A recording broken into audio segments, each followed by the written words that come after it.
राजकीय घडामोडी घडतायत? आणि शक्ती महाराजांनी जे पवित्रा उचलला आहे, खरं तर त्यांची बाजू खऱ्या निष्ठावान कार्यकर्त्याच्या बाजूने आहे.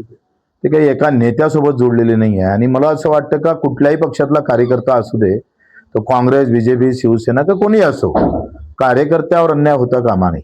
आणि ह्या भूमिका प्रत्येक कार्यकर्त्यानं घेणं गरजेचं आहे. सतरंजी उचलाले कार्यकर्ता राहील आणि मग निवडणूक आली का तुम्हाला पैसेवाले दिसणार, इतर पक्षाचे लोक दिसणार. तुम्ही एक सांगा का पुऱ्या अमरावती जिल्ह्यामध्ये एक अरुण अडसड म्हणजे प्रताप अडसड जर सोडले तर मूळ बीजेपीचा आमदार दाखवून बक्षीस मिळवा अशी अवस्था आहे. प्रवीण पोटे मूळ बीजेपीचे आहे, तुमचा तिवशा वरुडचा आमदार मूळ बीजेपीचा आहे, तुमचा आचरपूरचा आमदार मूळ बीजेपीचा आहे, तुमचा केवरराम काळे मूळ बीजेपीचा आहे, तुमचा तिवशाचा आमदार बीजेपीचा आहे नाहीच. मग तुमच्या केंद्रात आणि राज्यात सत्ता आहे साले हो, तर तुम्हाला स्थानिक कार्यकर्त्यांना निवडून आणण्याची ताकद ठेवत नाही. म्हणजे सत्तेतून तुम्हाला कार्यकर्त्याला काय द्यायचं आहे? पुन्हा सतरंजा उचलाच्या आणि त्या काँग्रेसवाल्याच्या. म्हणजे अशा प्रकारच्या भूमिका भाजपा घेत आहे. मी सांगतोय ना का जी भाजपची जी मस्ती आली ना, ती मस्ती आता कार्यकर्त्यालाच ठेचायला लागली आहे. आणि ते कार्यकर्त्याला जेव्हा ठेचन ना, तेव्हा कार्यकर्ता भाजपाले अशा लोकांना नेत्याला ठेचल्याशिवाय राहणार नाही. ही वस्तुस्थिती आहे. हा अतिरेक आहे. तुम्ही सांगा ठीक आहे, विधानसभेपर्यंत ठीक आहे, पण तुम्ही साले हो तुमची एवढी ताकद नाही, मर्दांगी गेली कुठे रे तुमचे? का तुमची केंद्रात आणि राज्यात सत्ता असताना तुम्ही नगरसेवक निवडून आणत ना, उसने आणावं लागतं तुम्हाला उमेदवार. लाज वाटायला पाहिजे तुम्हाला.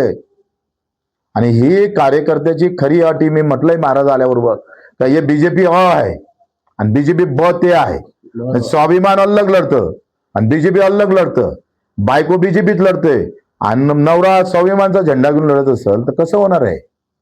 मग सामान्य कार्यकर्त्यांना जावं का? तो कुंदन यादव आमच्या इथं अचिरपूरला, ज्यानं फार मेहनत घेतली नवनीतजी राणासोबत निवडून आणण्यासाठी, माझ्यासोबत भांडला तो, त्याला त्या प्रभागात कुंदन यादव उभा राहिला, तिथं स्वाभिमानची सीट टाकली, कुंदन यादव पडला. म्हणजे स्वाभिमान वर्षित बीजेपी. ही चाललं काय? एवढी लाचारी बीजेपीत आली का? एवढी लाचारी का आली ते समजायला पाहिजे. आणि म्हणून आम्ही अशा कार्यकर्त्यांसोबत राहू. आम्ही कार्यकर्त्याच्या सोबत असणारा आमची पार्टी आहे आणि तो कार्यकर्त्याला मजबूत करण्याचं काम आम्ही करू. धर्माच्या नावावर तुम्ही कार्यकर्ता वाहून घेतला, त्यांनी धर्माचे झेंडे हाती घेऊन मार अंगावर गुन्हे दाखल करून घेतले.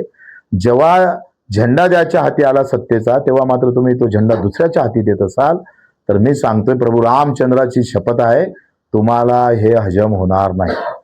आप हरामी अगर करेंगे तो वहां के हरामी मधला जो राम आहे ना, तो तुमच्या छातीवर बसल, तो बसल्याशिवाय राहणार नाही.